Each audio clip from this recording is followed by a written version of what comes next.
Antes de eu falar qualquer coisa, já me responde aí nos comentários qual é o próximo número dessa sequência. Ou seja, qual número deveria estar exatamente aqui, seguindo esse padrão, beleza? Então, antes de eu te explicar, já coloca aí a sua resposta. Fechado. Agora, se você é novo ou nova por aqui, nova nesse canal, já se inscreve para você receber os próximos vídeos em notificação e deixa para dar o like ali pro meio do vídeo, lá pro final, que eu tenho certeza que você vai gostar do conteúdo, tá? Mas se você já é aqui da casa, já conhece o canal, já conhece os meus vídeos, já deixa o like, eu tenho certeza que você não vai se arrepender. Fechado? Vamos lá então, como que a gente vai descobrir o próximo número? E eu já adianto para você que a gente vai explorar esse assunto aqui. Eu vou te mostrar de uma forma simples, mais direta, até uma forma mais sofisticada, que já envolve alguns assuntos interessantes de matemática, parecido com o que eu fiz na aula passada. Então, sinta-se livre para, chegando lá no final, se você não quiser ver algo mais avançado, você pode sair do vídeo, não tem nenhum problema, tá? Só para quem quer ir mais a fundo no assunto. E esse exercício ele é interessante porque ele vai misturar assuntos de matemática, realmente, com raciocínio lógico. Porque em diversos problemas de raciocínio lógico, a gente tem esse negócio de descobrir o padrão da sequência. Inclusive, eu tenho até uma playlist aqui no canal, vou deixar aqui para você assistir depois, que eu mostro exemplos diferentes para você exercitar o seu raciocínio lógico com esse tipo de exercício e outros, tá? Essa playlist tem bastante vídeo. Mas beleza, então vamos lá. Qual que é o primeiro passo aqui? O primeiro passo é você descobrir o que acontece de um número para o outro. E aí você vai ver se você percebe algo. Então a primeira coisa, eu vou olhar do 1 para o 3 e eu posso perceber que eu multipliquei por 3, é uma hipótese, ou simplesmente eu somei 2. Quando eu vou do 3 para o 6, eu posso enxergar que eu multipliquei por 2 ou simplesmente somei 3 nesse caso. E aí do 6 para o 10, a multiplicação aqui não é tão interessante, né? É um número fracionário. Porém, se eu olhar a soma, eu somei 4. Então, você consegue perceber algum padrão nesses números que eu estou somando? Eu imagino que sim, né? São a própria sequência dos naturais. Então, 1, 2, 3, 4. O próximo tem que ser o 5. Então, daqui até aqui, eu vou somar 5. E aí, 10 mais 5 é 15. Então, essa é a resposta. Se você acertou aí, parabéns. Se você não acertou, espero que tenha ficado claro o motivo. Beleza? Mas não paramos por aí. Se eu quiser saber, não só esse número, mas, por exemplo, o 10º número. O 10º número dessa sequência. Então, por exemplo, aqui eu tenho 1, o primeiro, né? Depois o segundo, o terceiro, o quarto e o quinto termo dessa sequência. E eu quero saber o 10º. O que eu faço? Então, agora a gente vai explorar um pouco mais essa sequência, investigar esses termos. Vamos lá, vou escrever aqui para você entender. Ó. A gente tem o 1, o 3, o 6, o 10, o 15, que foi o que a gente descobriu até agora. Então, o 1 não tem muito segredo, ele é o próprio 1. O 3 eu posso falar que é 1 mais 2. O 6 eu posso falar que é 1 mais 2 mais 3. O 10 eu posso falar que é 1 mais 2 mais 3 mais 4. E o 15 eu posso falar que é 1 mais 2, mais 3 mais 4, mais 5. Então, olha só. O primeiro termo, somei até o 1. O segundo termo, eu somei até o 2. O terceiro termo, eu somei até o 3. O quarto termo, eu somei até o 4. E o quinto termo, eu somei até o 5. Ou seja, se eu quiser saber o 10º termo, até onde eu iria somar? Obviamente, para eu chegar no 10º, eu vou ter que somar até o 10. Tem que fazer toda essa soma, tudo bem? E aí, você pode somar na raça, ou seja, somando um por um, né? 1 mais 2 mais 3 e tal. Porém, caso você já tenha estudado alguma vez na sua vida progressão aritmética, você talvez também já tenha visto a soma de uma progressão aritmética.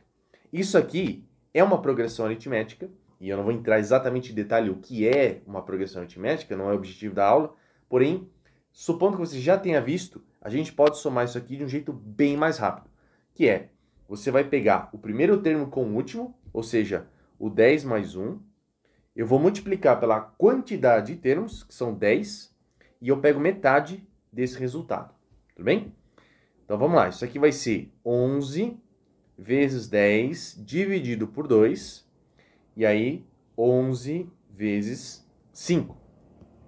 11 vezes 5 é o termo que a gente está buscando, que é 55. Então, 55 é o 10º termo dessa sequência. Isso é interessante porque eu não precisei achar um por um. Diferente daqui, né, que eu precisava saber os anteriores para achar o próximo, aqui eu já percebo um outro padrão, que é o padrão individual de cada termo. E aí eu já descubro o resultado direto. Fez sentido? Então, tá aqui uma outra forma de você investigar essa sequência. E com essa ideia, você consegue agora descobrir qualquer termo que você quiser, tá? E como eu falei, a gente usou um recurso de progressão aritmética. Se você nunca ouviu falar sobre isso e quer que eu faça um vídeo específico para explicar o porquê disso, deixa aí nos comentários, né? Mas é uma forma relativamente intuitiva. Tem até aquela historinha do Gauss, né, que descobriu isso na infância e tal. Mas vamos entrar nesse mérito nessa aula. A gente pode discutir isso em outro momento, mas deixa aí nos comentários para eu saber se vocês querem que eu faça um vídeo sobre isso. Então, dito isso, que você já percebeu que eu consigo achar o termo que eu quiser, nada impede a gente de querer realmente encontrar uma fórmula que vai me dizer o termo de acordo com a posição dele.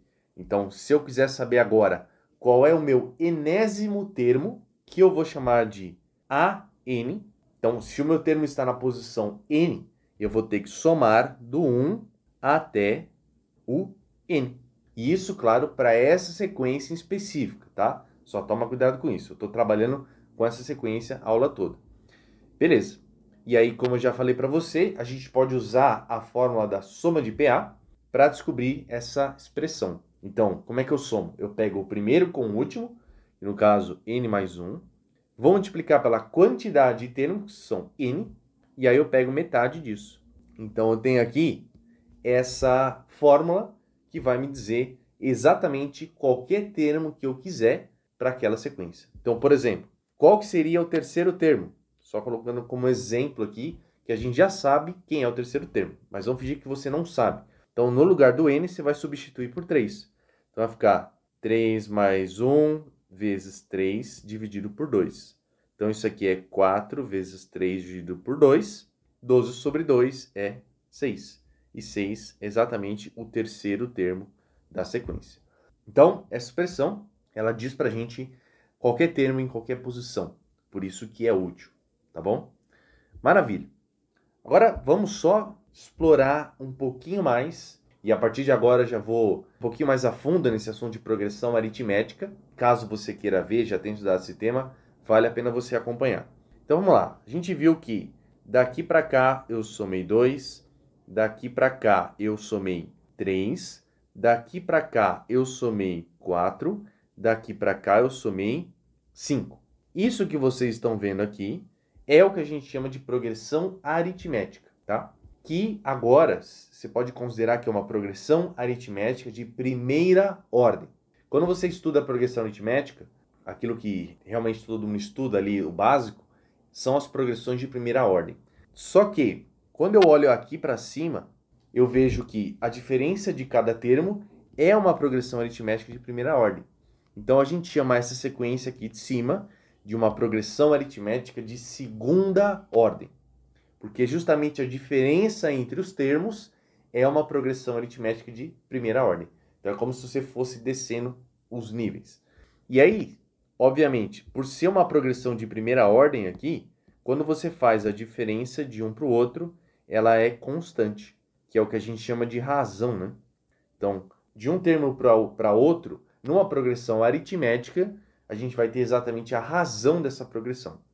Então, uma progressão aritmética, a gente pode falar de ordem 0, uma progressão aritmética de ordem 1 e uma progressão aritmética de ordem 2. Só que o que é interessante é o seguinte, eu vou chamar essa sequência aqui de a sequência AN e essa aqui é a sequência de BN, tá? Só para a gente diferenciar os termos. Se eu quisesse achar o termo geral dessa sequência aqui, tá? Que é uma progressão aritmética de primeira ordem. A gente sabe muito bem, se você, claro, já estudou esse tema, né? Que o termo geral dessa sequência é o primeiro termo mais n-1 vezes a razão. Essa é a forma do termo geral que vocês aprendem, que é razoavelmente intuitiva também, Não vou usar essa aula para explicar o porquê disso, só vou usar esse resultado. Então, esse AN vai ser o primeiro termo, que é 2, dessa sequência que nós estamos trabalhando, mais n menos 1 vezes a razão, que é 1.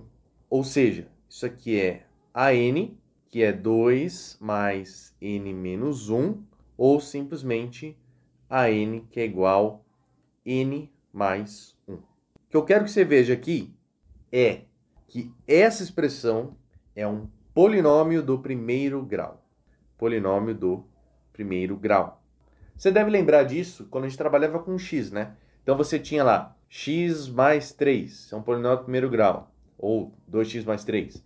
Agora, se eu tivesse x² menos 3x mais 7, isso aqui é um polinômio do segundo grau, tá? Então, só faz essa analogia por enquanto. Um polinômio do primeiro grau também representa uma progressão aritmética de primeira ordem. E se a gente voltar na expressão que a gente tinha encontrado anteriormente, e a gente expandir ela um pouco, fazer a distributiva, isso aqui vai dar n² mais n, tudo isso sobre 2. Isso daqui é um polinômio do segundo grau, que é o termo geral de uma progressão aritmética de segunda ordem. Para não confundir vocês, deixa eu até colocar aqui, ó, como Bn, tá? Só para usar a nomenclatura que a gente está usando no exemplo de baixo. Então, a ideia é exatamente essa. Uma progressão aritmética de primeira ordem é representada, o termo geral é representada por um polinômio do primeiro grau. E uma progressão aritmética de segunda ordem vai ser um polinômio do segundo grau. E se eu tivesse uma PA de terceira ordem, seria representado por um polinômio de terceiro grau. Isso é útil saber caso você tenha uma PA de terceira ordem, quarta ordem, queira achar o termo geral. Só que como você não estudou um termo geral de uma PA dessa, você não sabe o que fazer. Porém, se você usa essa ideia de polinômio, você tranquilamente consegue achar a expressão, tá? Já vou mostrar como. Mas, só como exemplo, como é que seria então uma PA de terceira ordem? A gente poderia partir desses exemplos aqui e montar uma só para vocês verem por curiosidade. Então, por exemplo, eu vou começar essa PA de terceira ordem com o termo 1. Aí, o objetivo é que eu some 1 para chegar no próximo termo. Então, vai dar 2. Aí, depois, eu vou somar 3 para chegar no próximo termo, que é 5. Depois, eu vou somar 6 para chegar no próximo, que vai dar 11. Então, daqui para cá, somei 11. Depois, eu vou somar 10 para chegar no próximo, que é 21. Então, daqui para cá, eu somei 21. E aí, o termo daqui, eu somaria 15. Mas, enfim, isso que vocês estão vendo aqui é uma PA de terceira ordem, porque a diferença entre cada termo dá uma PA de segunda ordem e assim por diante. Então, essa é a ideia, tá? E se eu quisesse descobrir o polinômio que descreve o termo geral dessa PA, seria um polinômio de terceiro grau, porque é uma PA de terceira ordem. Tá fazendo sentido? Então, só para fechar, se você não tivesse ido por esse caminho aqui, como você descobriria o termo geral dessa PA de segunda ordem, que é o que a gente começou o exercício? Então, o que você vai fazer? Você vai pensar o seguinte: se eu sei que é uma PA de segunda ordem, se eu já percebi isso, eu sei que ela é dada por uma expressão do segundo grau, desse tipo. Então, o meu primeiro termo, vou chamar de B1, o meu segundo termo e o meu terceiro termo. Eu conheço o primeiro, o segundo e o terceiro termo. Eles estão aqui, né? É o 1, 3 e o 6. Então, eu vou colocar isso daqui, que isso aqui tem que ser 1, isso aqui tem que ser 3, isso aqui tem que ser 6. Só que na expressão do termo geral, eu vou substituir o n por esses índices aqui, né? Já que o n é 1, 2 ou 3. Então, aqui, eu vou substituir o n por 1. Então, vai ser p vezes 1 ao quadrado, que dá 1, mais q mais r, certo? Agora, no segundo termo, que é o 3, eu vou substituir o n por 2, tá? Então, vai ficar 4p mais 2q mais r. Fechou? E, por último, o terceiro termo é 9p mais 3q mais r. Então, veja, o que eu tenho aqui é um sistema com 3 incógnitas e 3 equações. Essas incógnitas são os parâmetros do termo geral. E eu encontrando eles, automaticamente eu já tenho a expressão do termo geral dessa PA de segunda ordem. Então, eu não vou resolver o sistema aqui com vocês, vou deixar como tarefa para vocês, tá? Mas vocês sabem que a resposta que tem que chegar é o seguinte: o P vai ter que ser meio, o Q também é meio e o R é zero. Por quê? Porque aí essa expressão vai dar exatamente essa que a gente tinha encontrado, essa daqui. Tudo bem? Obviamente, dois caminhos diferentes têm que dar no mesmo lugar, mas é uma forma de você resolver caso não tenha encontrado esse padrão nessa sequência ou em qualquer outra. Então, te convido a criar uma PA de segunda ordem usando essa ideia, né? Primeiro você pensa numa PA de primeira ordem, simples, aí você cria uma de segunda ordem e até uma de terceira ordem, se você quiser, para treinar e encontrar o termo geral delas a partir dessa ideia do polinômio, beleza? E aí com isso vai ser praticamente impossível você não conseguir resolver uma questão dessa. E eu sinceramente já vi aparecer em alguns vestibulares questões que envolvem PA de terceira ordem, pelo menos, e que uma boa solução seria ir por esse caminho. Fez sentido, gente? Eu sei que essa parte no final ela é um pouco mais avançada, mas, como eu falei para vocês, a gente ia explorar bastante esse assunto nesse vídeo aqui, começando dos mais simples e indo para os mais avançados, tá? E para você se aprofundar nesses assuntos de PA, PG e outro tipo de coisa, vou deixar os meus cursos aí no link para você dar uma olhada. Dentro do Código Matemática a gente aprofunda mais esses assuntos avançados, seja para Enem, FUVEST ou concurso, beleza? Qualquer dúvida, deixa aí nos comentários. Se você curtiu o vídeo e ainda não clicou, já clica aí no joinha. Se inscreve no canal se você ainda não for inscrito e ativa o sininho, importante. E é isso aí, beijão no seu cérebro e a gente se vê no próximo vídeo.